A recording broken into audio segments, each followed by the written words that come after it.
జనన మరణాలలో రాడు పరమేశ్వరుడు.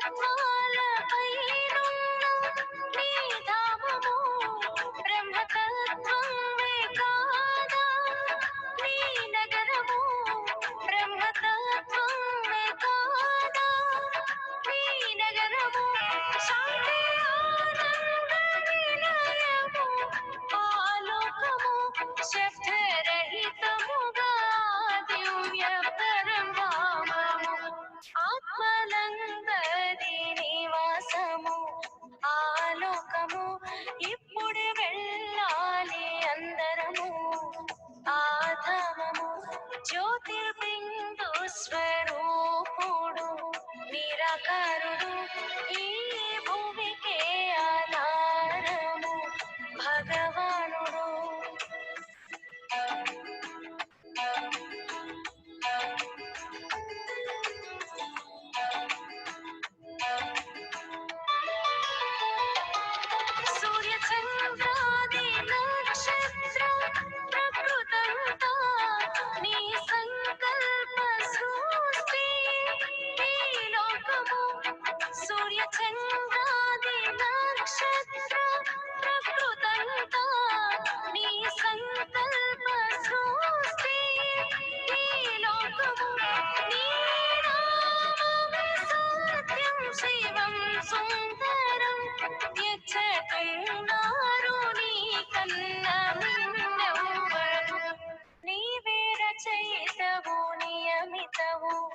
నిరంకారివి సాక్షిగా ఉంటూ పాలన చేయు నా స్వామివి. జ్యోతిర్బిందు స్వరూపము నీ రూపము శివ పరమాత్మ నీ రూపం నిరాకారము.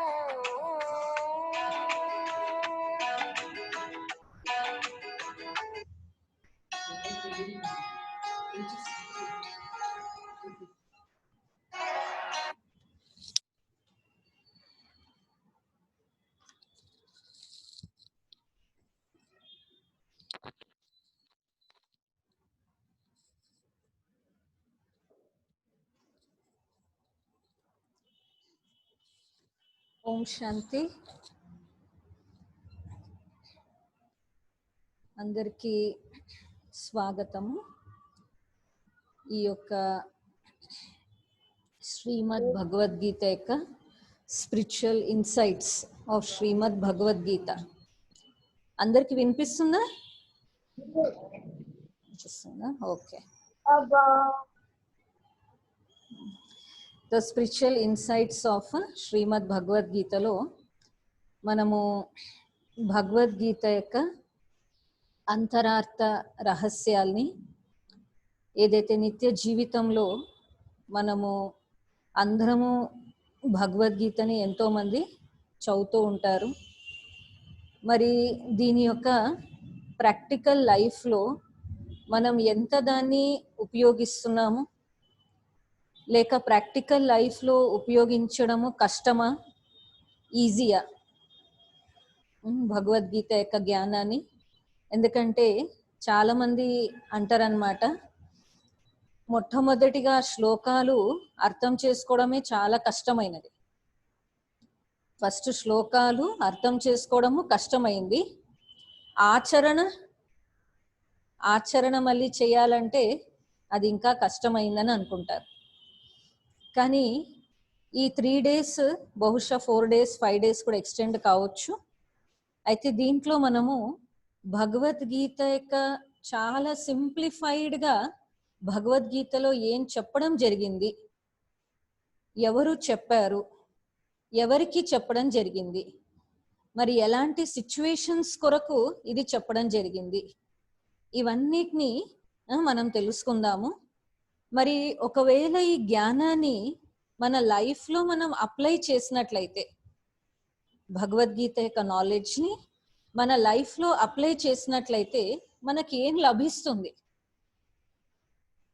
కదా. అయితే ఇవన్నీ విషయాల్ని మనము తెలుసుకోవడానికి ప్రయత్నం చేద్దాం. ఓకే, అయితే ఏమంటారు భగవద్గీతని? శ్రీమద్ భగవద్గీత సర్వశాస్త్రమయి శిరోమణి అని అంటారు అనమాట. అయితే శ్రీమద్ భగవద్గీతలో మనము ఈ యొక్క టర్మినాలజీని అర్థం చేసుకునే ప్రయత్నం చేద్దాం. ఓకే, ఆ పేరు ఏదైతే ఉందో, ఎందుకంటే ఈ భగవద్గీత అనేది మన భారతదేశం యొక్క హిందూ ధర్మం యొక్క ధర్మశాస్త్రము అని అంటాం అన్నమాట. ఇంకా వేరే రిలీజియన్స్ లో వారి వారివి ధర్మశాస్త్రాలు ఉన్నాయి. ఎలా అయితే ఇస్లాంలో ఖురాన్, క్రిస్టియానిటీలో బైబిల్, అలానే బుద్ధిజంలో ధర్మపాద, అలానే మన హిందూ రిలీజియన్లో భగవద్గీత అని అంటాం అన్నమాట. మరి ఈ భగవద్గీతను ఏమంటారు? ధర్మశాస్త్రము అని అంటాం అన్నమాట. అంతే కదా, ధర్మం గురించి చెప్పే ధర్మశాస్త్రము అని మనం అంటున్నాం. మరి ధర్మశాస్త్రం అంటే ఏంటి అంటే చాలా క్లియర్గా మనము అర్థం చేసుకోవడానికి ప్రయత్నం చేద్దాం. ప్రతి విషయాలని ఏదో తొందరగా చెప్పేయాలని కాదు, కానీ మనం ఇది మన లైఫ్లో అర్థం చేసుకోవడానికి వింటున్నాం అన్నమాట. అయితే ధర్మశాస్త్రం అంటే ఏంటి? ధర్మం అంటే ఏంటి? వాట్ ఈస్ ధర్మము? ధర్మం అంటే రిలీజియన్. కరెక్ట్ వస్తుంది. అందరూ ఆచరించారు. ధర్మము అంటే వాయిస్ క్లారిటీ ఉందా అందరికి? అయితే ధర్మము అంటే ఏంటి? What is religion? ఇంగ్లీష్ లో మనం దాన్ని రిలీజియన్ అంటాం, కానీ ధర్మం అంటే ఏంటి?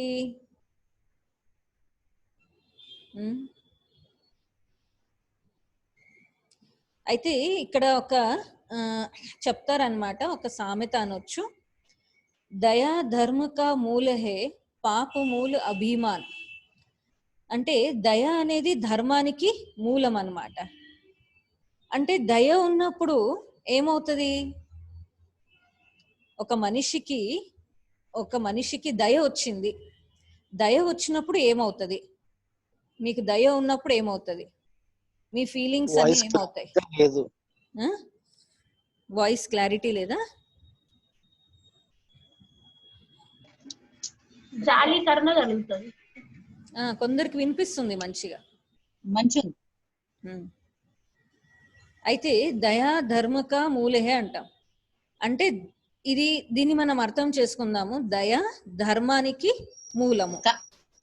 ఓకే, మళ్ళీ దయ వచ్చినప్పుడు మనిషికి మీకు ఎట్లా ఉంటది? దయ వచ్చినప్పుడు ఎవరు ఎలానైనా ఉండనియండి, మీకు దయ వచ్చినప్పుడు మీ యొక్క ఫీలింగ్స్, మీ యొక్క చేసే కర్మలు ఏం చేస్తారు?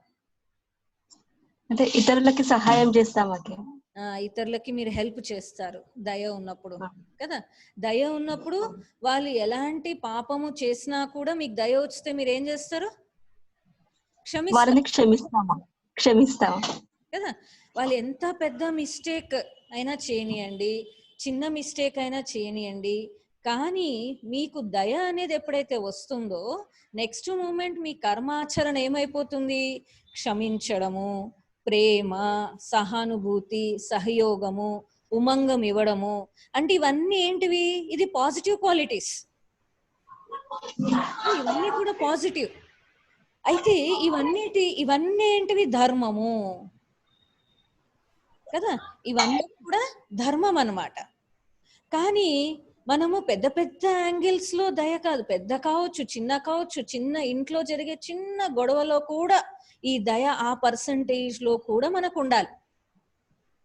ప్రతి కోణంలో మనకు ఆ దయ అనేది ఎప్పుడైతే వస్తుందో మన నుండి ధర్మం యొక్క పని జరుగుతుంది. మన నుంచి ధర్మం యొక్క పని జరుగుతుంది. అందుకే ధర్మాత్ములు అంటారు. ధర్మాత్ములు అంటే అర్థం ఏంటి?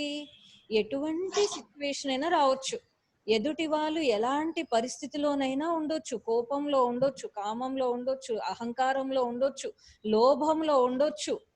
కానీ ఎవరైతే దయలో ఉంటారో వాళ్ళని ఏ విధంగా చూస్తారు? వాళ్ళు చాలా ఏమి లేదు కాబట్టి మనకు జ్ఞానంతో కూడా ఏమీ లేకపోవచ్చు కదా. మనం డబ్బులనే కాదు దయ కలిగేది, ఒక పూర్ పీపుల్కే కాదు. దయ కలగడం అంటే ఏంటి? రిచ్ పర్సన్ లో కూడా జ్ఞానం యొక్క అహంకారం ఉందనుకోండి, నా లోపల జ్ఞానం ఉన్నప్పుడు అతని పైన కూడా నాకు దయ కలుగుతుంది. ఎందుకు దయ కలుగుతుంది? ఎందుకంటే ఇతనికి కూడా నాలెడ్జ్ లేదు. నాలెడ్జ్ కూడా ధనమే, జ్ఞానం కూడా ధనమే అన్నమాట కదా. అయితే దయ ధర్మానికి మూలము, పాప మూలము అభిమానము. సో అభిమానం ఎప్పుడైతే వస్తుందో అక్కడ పాపం వస్తుంది. సో ఇప్పుడు భగవద్గీత ఏంటి? ఇది ధర్మశాస్త్రము. మరి మన ద్వారా ధర్మముతో కూడిన పనులు చేయించడమే భగవద్గీత యొక్క లక్ష్యం. ఓకే, సో భగవద్గీత యొక్క లక్ష్యం ఏంటి?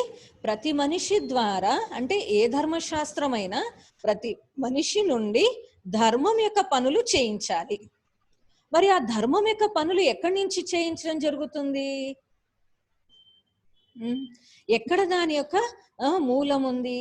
అది మనము తెలుసుకోవడానికి ప్రయత్నం చేద్దాం అన్నమాట. ఓకే, సో ఆ ధర్మము యొక్క పనులు అనేది మనము చేయాలి. సో ధర్మం యొక్క మూలం ఎక్కడ? ఆత్మ లోపల. అంటే అన్ని మంచి, స్టేబుల్, ప్రశాంతత, ఇవన్నీ కూడా మనకి వచ్చేస్తాయి అన్నమాట. అయితే పేరులోనే ఏముంది?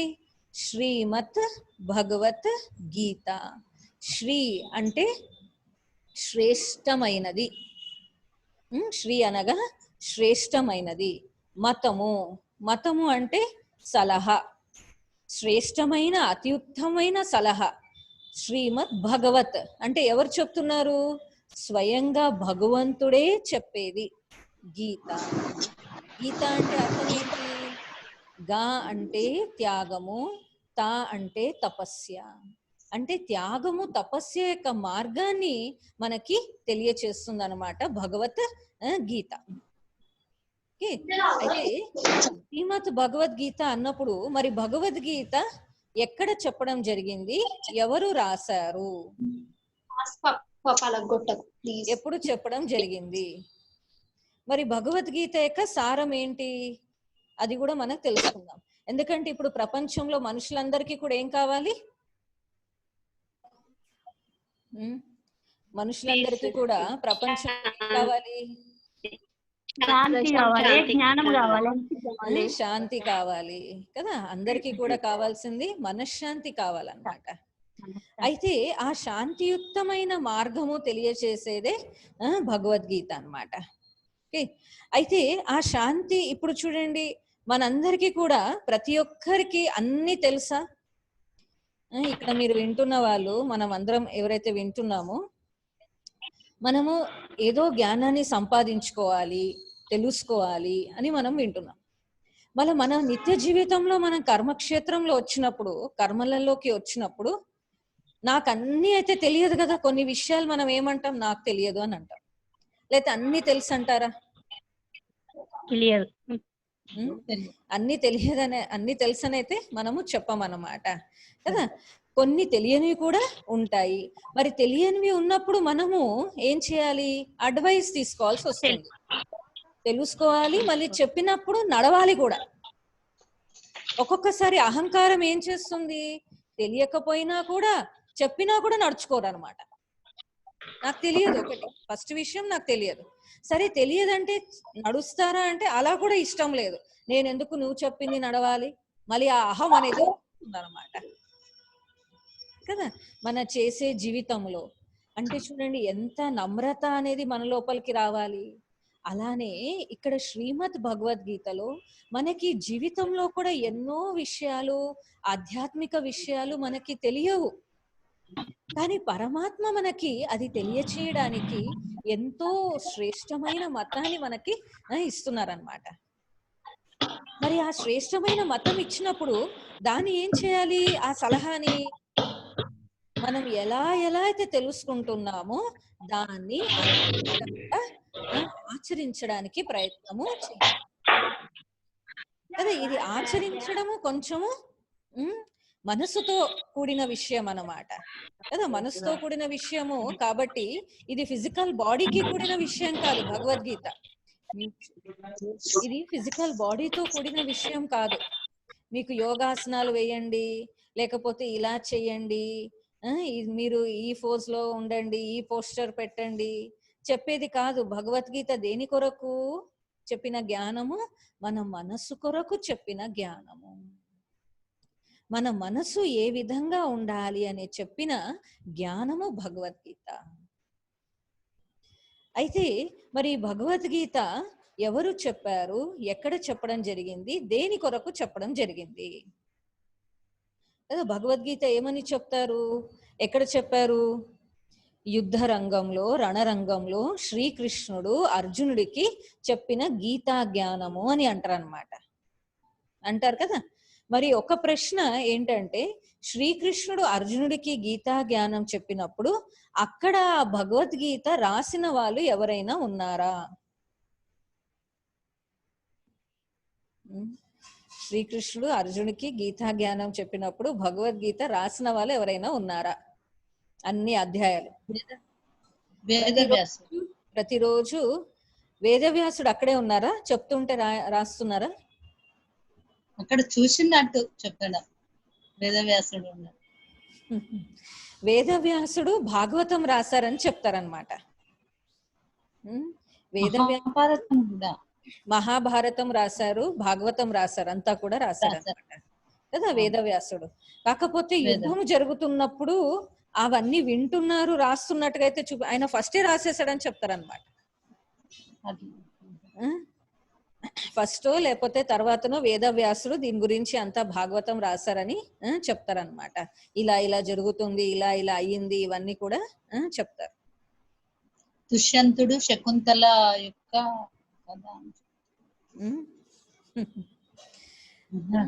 అయితే మరి అవన్నీ దుష్యంతుడు శకుంతల భరతుడు పుడతాడు, అవన్నీ పాండవ మహాభారతం అన్నమాట. మహాభారతం గురించి అవన్నీ వస్తుంది.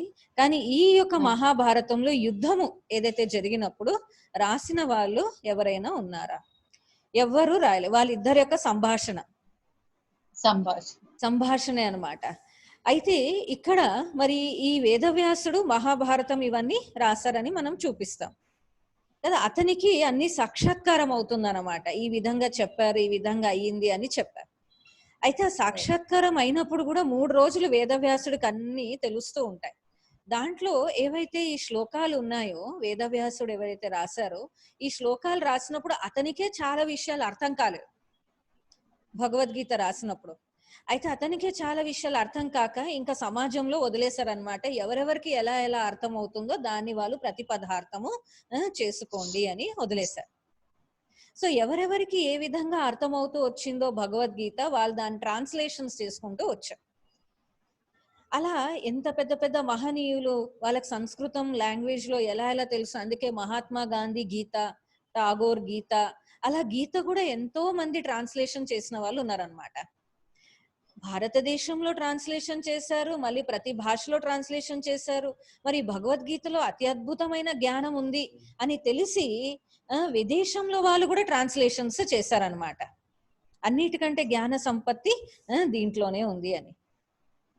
ఓకే, అయితే ఈ విధంగా మరి భగవద్గీతలో ముఖ్యంగా ఇవన్నీ శ్లోకాలు ఇవన్నీ ఉన్నాయి. మొత్తము 18 అధ్యాయాలని చెప్తామన్నమాట కదా. మరి 18 అధ్యాయాలు ఏంటివి? 18 అధ్యాయాల యొక్క సారం ఏంటి? 18 అధ్యాయాలు ఏమున్నాయి? 18 అధ్యాయాల యొక్క సారం ఏం చెప్పాలనుకుంటున్నారు అది కూడా మనం ఒక విషయం తెలుసుకుందాం. ఇప్పుడు ఒక స్టోరీ ఉందనుకోండి, స్టోరీలో చెప్తారు కదా దీని ఎసెన్స్ ఇది. ఇంకా కథ అయితే చాలా ఉంటుంది, 3 గంటల కథ ఉంటుంది. కానీ షూటింగ్ చేయడానికి వాళ్ళకి 1 సంవత్సరం కూడా పడవచ్చు ఆ కథకి. కానీ ఒక్క సారం మీదనే ఆ షూటింగ్ అంతా, ఆ కథ మూవీ అంతా తయారు చేస్తారు అనమాట కదా. మరి భగవద్గీత యొక్క సారం ఏంటి? భగవంతుడు నిరాకారుడు, శరీరము అశాశ్వతము, ఆత్మ పర్మనెంట్. నీతి జ్ఞానం. భగవద్గీత యొక్క సారము. అయితే ఏది ధర్మము ఏది అధర్మము అని చెప్పడం, ధర్మం ఏంటి, మానవుడు ఎట్లా అధర్మం నడుచుకోవాలో చెప్పడం. అధర్మం ఏంటి, ధర్మం ఏంటి అని తెలుసుకోవడము, మానవుడు ఎలా నడుచుకోవాలనేది తెలుసుకోవడము. ఇంకా హయ్యెస్ట్, ఇంకా భగవద్గీత పరమాత్మ చెప్పింది ఎందుకు, దాంట్లో ఇప్పుడు 18 దాని యొక్క ఎసెన్స్ ని, సారాన్ని మనం తెలుసుకుందాము. 18 అధ్యాయాల పేర్లతో మనం తెలుసుకుందాం. 18 అధ్యాయాల పేర్లు ఏమున్నాయి?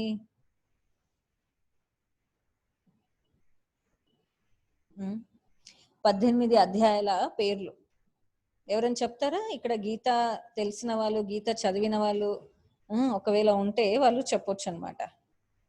అట్లీస్ట్ కర్మయోగం, భక్తి యోగం, కర్మయోగం, జ్ఞానయోగం, రాజయోగం అని చెప్పారు అని చెప్పారు. ఓకే, సో ఫస్ట్ ఏమొస్తుంది? అర్జున విషాద యోగము. ఫస్ట్ అధ్యాయం పేరు. ఇప్పుడు మనం 18 అధ్యాయాలు మెల్లగా అర్థం చేసుకుందాం. ఓకే, ఫస్ట్ అధ్యాయం పేరేంటి? అర్జున విషాద యోగము. రెండోది సాంఖ్య యోగము. మూడోది కర్మయోగము. నాలుగోది జ్ఞాన కర్మ సన్యాస యోగము. ఐదోది కర్మ సన్యాస యోగము. ఆరోది ఆత్మ సంయమ యోగము. ఏడోది జ్ఞాన విజ్ఞాన యోగము. 8 అక్షర బ్రహ్మ యోగము.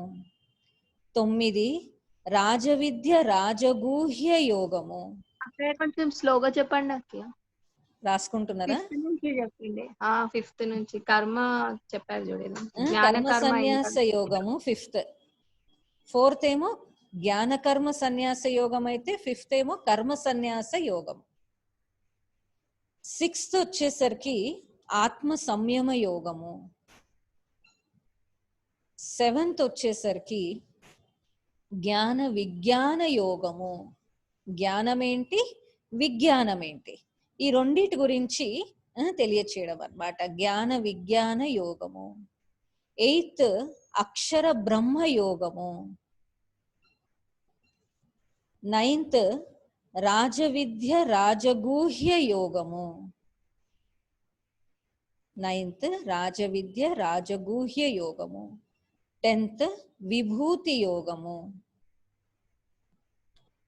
11th విశ్వరూప దర్శన యోగము.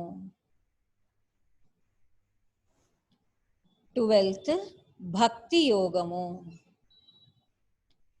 13th క్షేత్రజ్ఞ విభాగ యోగము. క్షేత్రజ్ఞ విభాగ యోగము. 14th గుణత్రయే విభాగ యోగము. 15th పురుషోత్తమ ప్రాప్తి యోగము. 16th దైవాసుర సంపద విభాగ యోగము. దైవాసుర సంపద విభాగ యోగము. 17th శ్రద్ధాత్రయే విభాగ యోగము. శ్రద్ధ అంటే భక్తి, శ్రద్ధ ఎలా, శ్రద్ధాత్రయే విభాగ యోగము.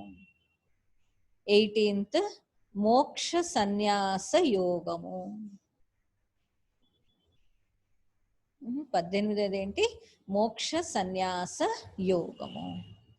మరి ఇప్పుడు ఇవన్నిట్లో మనం ఏం వింటున్నాము? కామన్ గా ఏ పదం ఉన్నాయి అన్నిట్లో?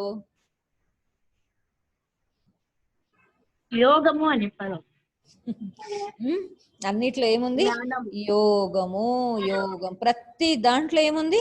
యోగము. మరి యోగం అనగా ఏంటి?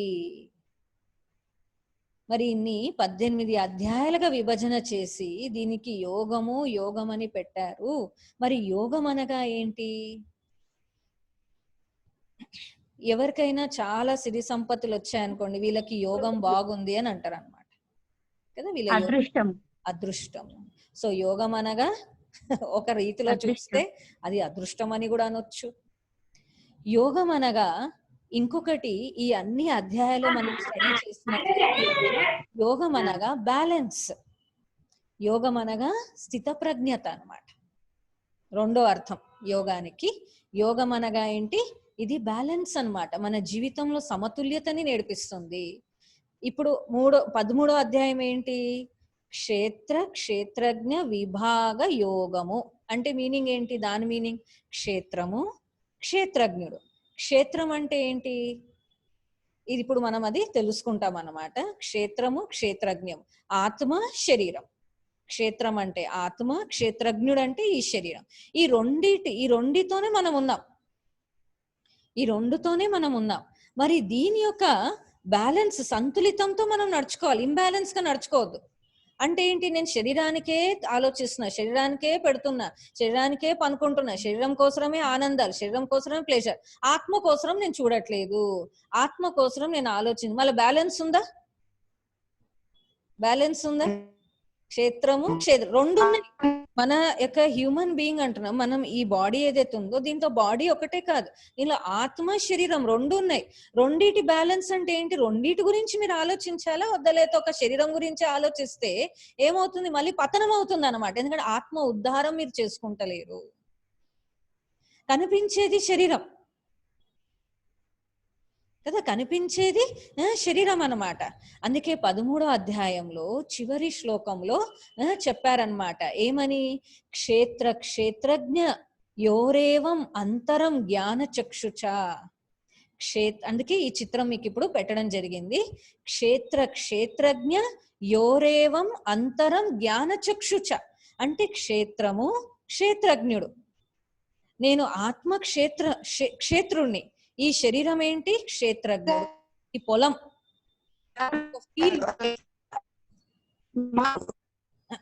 అయితే ఈ క్షేత్రజ్ఞ యోరేవం అంతరం జ్ఞాన చక్షుచ అంటే దేంతో తెలుసుకోమంటున్నారు ఈ భేదాన్ని? ఇక్కడ మీకు చిత్రంలో చూపిస్తున్నాను అన్నమాట కదా. ఒక ఆత్మ దీపం వెలుగుతుంది, ఈ క్షేత్రము శరీరం అన్నమాట కదా.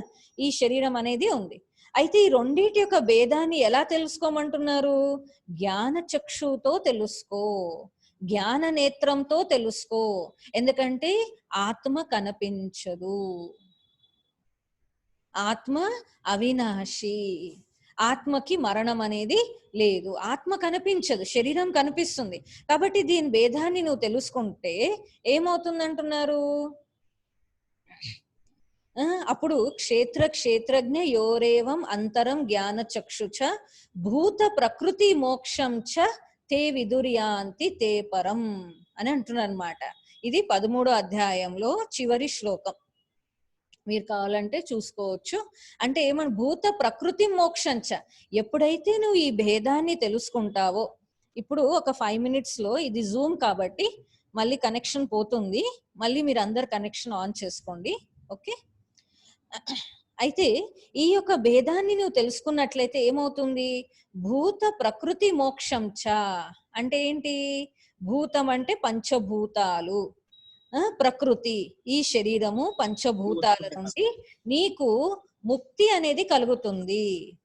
మోక్షం చ తే విదుర్యాంతి, ఏ విదుర్యాంతి తే పరం అంటే ఏంటి? నువ్వు పరమశాంతిని నువ్వు పొందగలుగుతావు, నువ్వు ముక్తిని పొందగలుగుతావు, నీ లోపల ప్రశాంతతని నువ్వు పొందగలుగుతావు. ఎప్పుడు అన్నాడు? ఎప్పుడైతే మీరు కేవలం ఈ భేదాన్ని, అంతరాన్ని తెలుసుకోండి, జ్ఞాన చక్షుతో తెలుసుకోండి. ఎంత బాగుంది చూడండి. శాంతి ఎట్లా పొందుతారన్నారు? కేవలం నువ్వు అంతరాన్ని తెలుసుకో, నువ్వు భూత ప్రకృతితో నీకు మోక్షం అనేది, ముక్తి అనేది వచ్చేస్తుంది అనమాట. అంటే ఈ బంధనాల నుండి నువ్వు సహజంగా స్టేబుల్ గా అయిపోతావు, అతీతంగా అయిపోతావు. అయితే యోగం అనగా ఇక్కడ ఒకటేమో మనం తెలుసుకున్నాము, ఒక బ్యాలెన్స్ అన్నమాట. జీవితంలో ఎప్పుడు సంతులత అనేది ఉండాలి. సంతులత లేని దగ్గరనే ఏమవుతుంది? గొడవలు, సమస్యలు అనేది వస్తాయి. మీరు ఒక మాట అన్నారు, ఇంకొక వాళ్ళు ఇంకొక మాట అన్నారు, ఏమైంది? గొడవైంది. మీరు చెప్పింది వాళ్ళు కూడా అంగీకరించారు, ఏమీ ఇష్యూ అనేది ఉండదు, ఏ ప్రాబ్లం అనేది జీవితంలో ఉండదు అనమాట కదా. సంతులత అనేది కావాలి. అయితే దీంట్లో ఇక్కడ యోగం అనేది ఇంకా హైయెస్ట్. ఇంకొక డెఫినిషన్ ఆఫ్ యోగం ఏంటి? స్థిరత్వము, యోగం అంటే బ్యాలెన్స్, యోగం అంటే కనెక్షన్ కదా. ఇప్పుడు ఆత్మ శరీరంది కూడా యోగమే. ఆత్మ శరీరం కూడా ఏంటి? ఒక యోగమే అన్నమాట. మన జీవితమే ఒక యోగం అలా చూసుకుంటే కదా. మన జీవితమే ఒక యోగం. ఎందుకంటే ఎప్పుడు కలిసి కలిసి ఉండాల్సిందే. కలిసి ఉండకుండా ఎవ్వరూ జీవించలేరు. మనిషి కలిసి ఉండాలి, ఆత్మ శరీరము కలిసి ఉండాలి. సో అందరితో కలిసి ఉన్నప్పుడు ఏ విధంగా ఉండడము కదా. అక్కడ ఆ యుద్ధ భూమిలో, ఆ రణరంగంలో జ్ఞానం చెప్పారని అంటారు అనమాట. యుద్ధ భూమిలో, రణరంగంలో జ్ఞానము చెప్పారని అంటారు. మరి అది నిజంగా ఎటువంటి యుద్ధము? సో ఇది చెప్పింది ఆ కురుక్షేత్రము కాదు, కానీ ఈ కర్మక్షేత్రము. కురుక్షేత్రంలో ధర్మయుద్ధం అని చెప్పారు. మరి ధర్మయుద్ధం అంటే అక్కడ అంతా చూస్తే ఎలా ఫైట్ చేశారంటారు? అధర్మంగానే చాలా మందిని చంపేసినట్టు చూపిస్తారు కదా. వీళ్ళు అబద్ధాలు చెప్పారు, వాళ్ళ అబద్ధం చెప్పారు, ఇది జరిగింది అది జరిగింది అని అంటారు. మళ్ళీ ధర్మక్షేత్రం ఎలా అయిపోయింది కురుక్షేత్రము? మనకే డౌట్స్ వస్తాయి. అరే ఏంటి వీళ్ళు ఇట్లా చంపేశారు, ఇలా చెయ్యొద్దు కదా, ఎంతైనా కూడా కరెక్టే కదా అనుకుంటామా లేదా? సో ధర్మం అనేది మన ప్రాక్టికల్ లైఫ్ లో మనము అర్థం చేసుకోవాలన్నమాట. ఓకే, సో దానికోసము మొట్టమొదటిగా కావాల్సింది, ఎప్పుడైతే అర్జునుడు విషాదంలోకి వెళ్ళిపోతారో అప్పుడు శ్రీకృష్ణుడు చెప్పారు అని అంటారు అనమాట. సో ఫస్ట్ ఏం చెప్పారు? జ్ఞానము నీ గురించి నువ్వు తెలుసుకో కదా, నీ సంతులత గురించి నువ్వు తెలుసుకో, నీ యొక్క స్వయాన్ని నువ్వు తెలుసుకో. అందుకే ఫస్ట్ ఇదం శరీరం. అందుకే నెక్స్ట్ అప్పుడు అర్జునుడు ఎప్పుడైతే శోకంలోకి వెళ్ళిపోతారో కృష్ణుడు చెప్పారని అంటారు అనమాట. ఆ డైలాగ్, ఆ సంభాషణలు ఏమంటారు? ఇదం శరీరం కౌంతేయ క్షేత్రమిత్యభిధీయతే ఏతద్యో వేత్తిత ప్రాహు క్షేత్రజ్ఞ ఇది తత్వితః. అంటే హే కౌంతేయ, ఇది శరీరము ఒక క్షేత్రము, ఆత్మ క్షేత్రజ్ఞుడు. నిన్ను నువ్వు జ్ఞాని అనేవారు ఎవరు?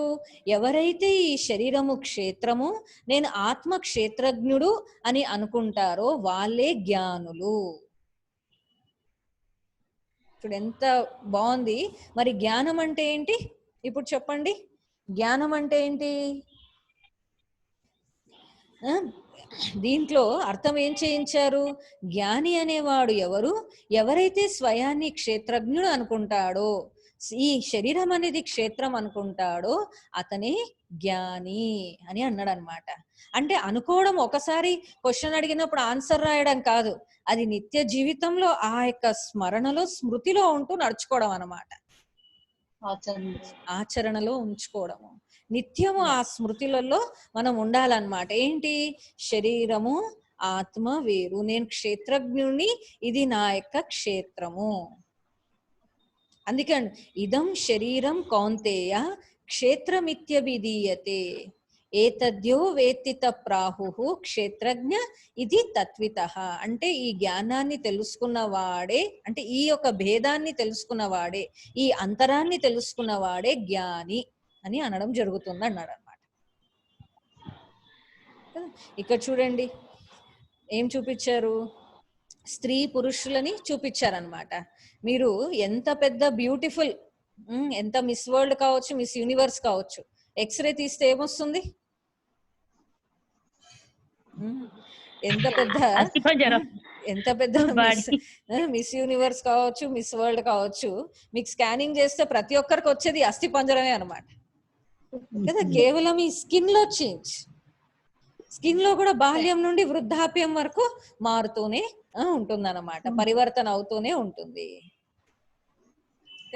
భగవద్గీతలో చెప్పిన ప్రమాణంగా నీ నిజమైన అస్తిత్వాన్ని తెలుసుకో అర్జున, నువ్వెవరివి అని. ఫస్ట్ యుద్ధ క్షేత్రంలో వెళ్లే ముందు, యుద్ధము చేసే ముందు ఫస్ట్ నీ యొక్క అస్తిత్వాన్ని తెలుసుకో, నువ్వెవరివి అని.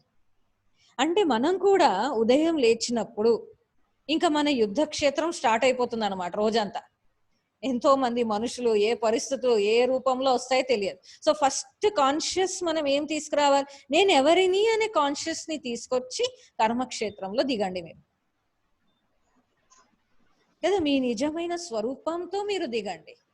ఆత్మ అని అనుకున్నాం అనుకోండి, ఇంక అంత సమతుల్యత అనేది వచ్చేస్తుంది అనమాట, సమభావన అనేది వచ్చేస్తుంది. సో ఆత్మిక స్థితిలో ఆ శక్తి అనేది ఉందన్నమాట. అది కాన్షియస్, మన యొక్క స్మృతి. మన యొక్క స్మృతిని మనం విస్మృతిలో ఉంటాం అనమాట, రోజంతా మర్చిపోతాం కదా. స్మృతిలో ఉన్నప్పుడు ఆనందం అనేది ఉంటుంది అనమాట, విస్మృతి పోయినప్పుడు ఆనందం అనేది ఓకే. సో అందుకే ఈ జ్ఞానాన్ని ఫస్ట్ తెలియచేశారనమాట. నిన్ను నీ స్వరూపాన్ని ఏంటో తెలుసుకో. ఈ భేద